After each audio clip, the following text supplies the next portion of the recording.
Video देखने वाले सभी साथियों को मेरा सलाम। इस वीडियो में हम आपको बताएंगे कि कोरोना से कैसे बचना है और अगर कोरोना वायरस की रिपोर्ट पॉजिटिव आ गई है तो क्या करना है, और अगर आप होम आइसोलेशन पर हैं तो आपको कैसे इलाज करना है।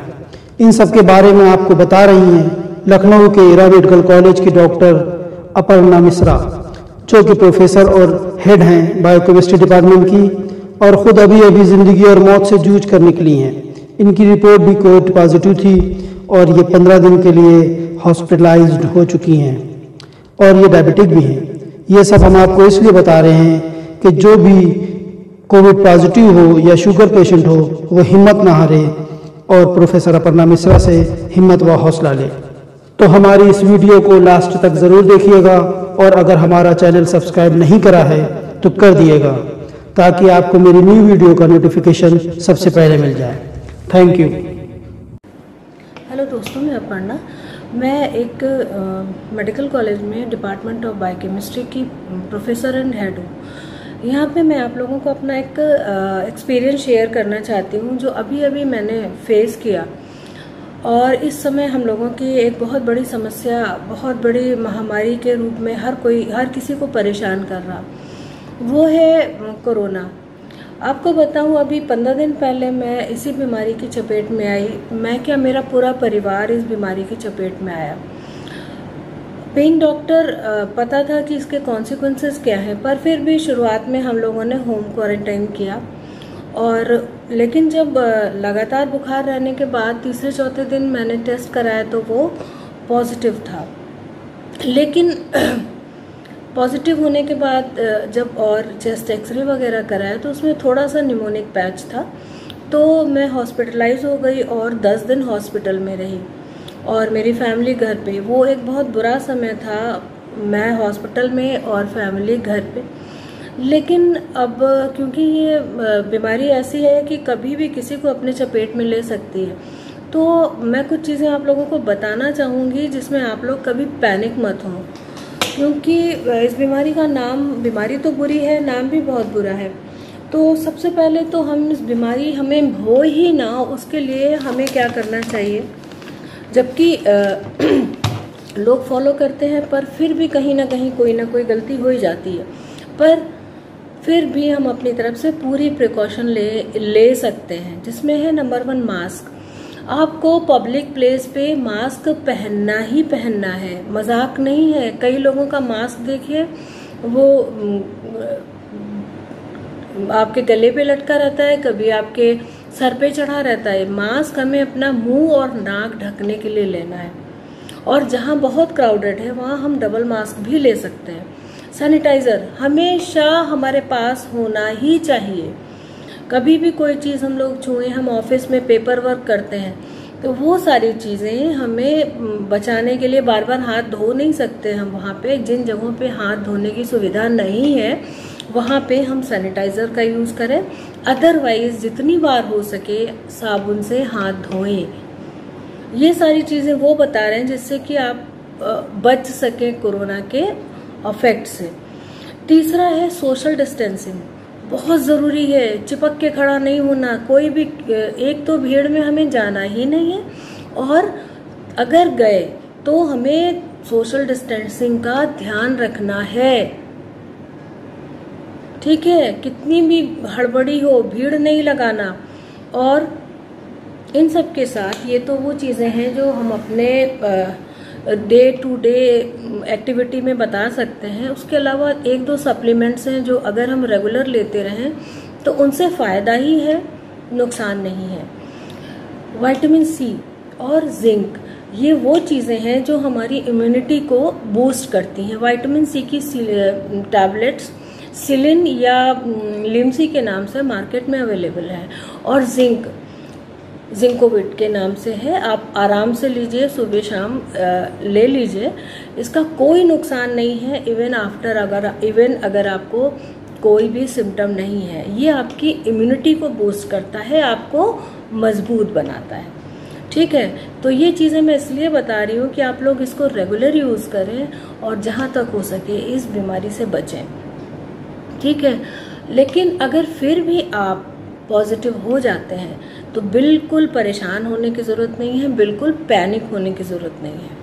ऐसा नहीं है कि इस बीमारी का इलाज नहीं है, ऐसा नहीं है कि ये बीमारी लाइलाज है, कहीं इसका कोई ट्रीटमेंट नहीं है। सबसे पहली चीज़, अगर हमारी इम्यूनिटी अच्छी है तो हमें हॉस्पिटल जाने की ज़रूरत ही नहीं होगी। उसके लिए हम अपने घर पे आइसोलेट रह सकते हैं और लोगों से दूर रह सकते हैं, जिसमें कि एक दूसरे को हम छुए ना।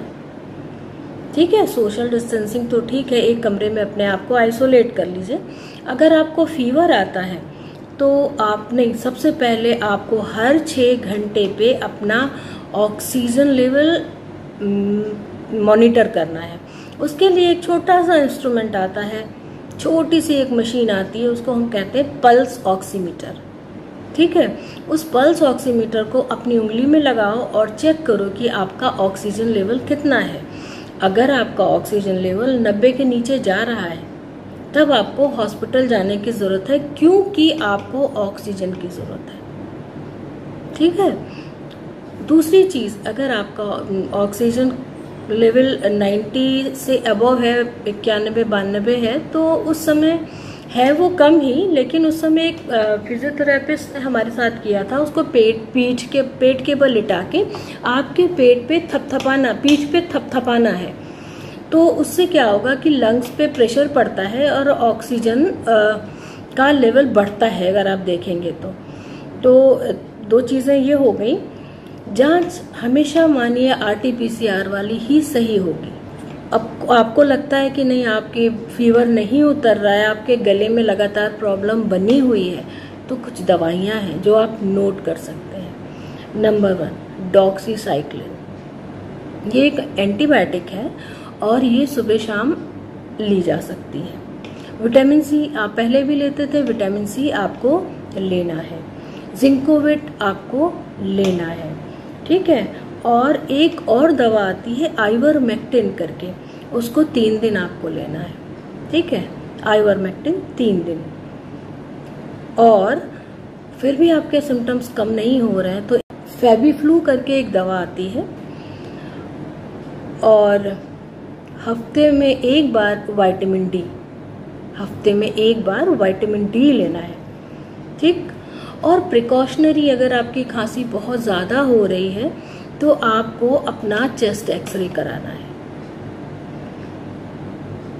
खांसी बहुत ज़्यादा है, एक सिरप आता है एलेक्स, ज़रूर लीजिए सुबह दोपहर शाम 1.5 चम्मच।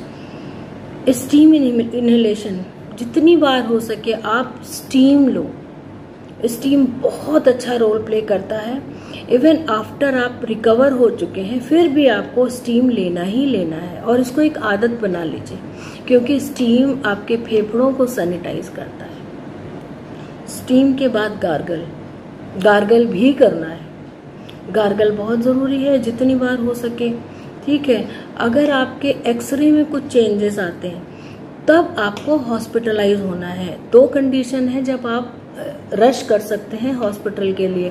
पहली चीज़, अगर आपके एक्सरे में चेस्ट में कुछ चेंजेस आते हैं, चेस्ट एक्सरे में कुछ चेंजेस आते हैं। दूसरा, बार बार आपका ऑक्सीजन लेवल ड्रॉप कर जाता है।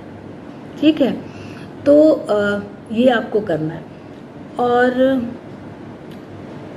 अगर फिर आपको हॉस्पिटल में रहना है या नहीं भी रहना, आप घर पे भी ठीक हो गए, तो ठीक होने के बाद आपको एक अजीब सी कमजोरी फील होती है, बहुत वीकनेस आती है, तो आपको प्रोटीन रिच डाइट लेना है। ठीक है, विटामिन सी लेना है, जिंक लेना है और स्टीम करना है। तो ये सारी चीज़ें आपको ध्यान रखनी है, और पैनिक बिल्कुल नहीं होना, बिल्कुल भी नहीं होना। ठीक है, अपने खान पान का पूरा ध्यान रखना है। अगर आप नॉन वेजिटेरियन हैं तो आप पक्का है कि आप नॉन वेजिटेरियन है तो रेड मीट वगैरह खाएं, एग खाएं, और वेजिटेरियन है तो protein rich diet, soybean, paneer, cheese, आप ये सब रेगुलर लें, या एक कोई प्रोटीन सप्लीमेंट ले लें, तो इस बीमारी से जीता जा सकता है। मैं देखिए आप लोगों के सामने जीत के बैठी हूँ। सबसे बड़ी चीज़ जो आपको ध्यान रखना है वो ये है कि आपको पैनिक नहीं होना। ठीक है, तो आपको शायद इस वीडियो से कोई मदद मिली। अगर और भी कोई दिक्कत हो, कोई भी प्रॉब्लम है, कुछ पूछना है तो प्लीज़ कमेंट बॉक्स में पूछिएगा। और भगवान ना करे ये बीमारी किसी को हो। सब हेल्दी रहें, स्वस्थ रहें और मस्त रहें। सी यू।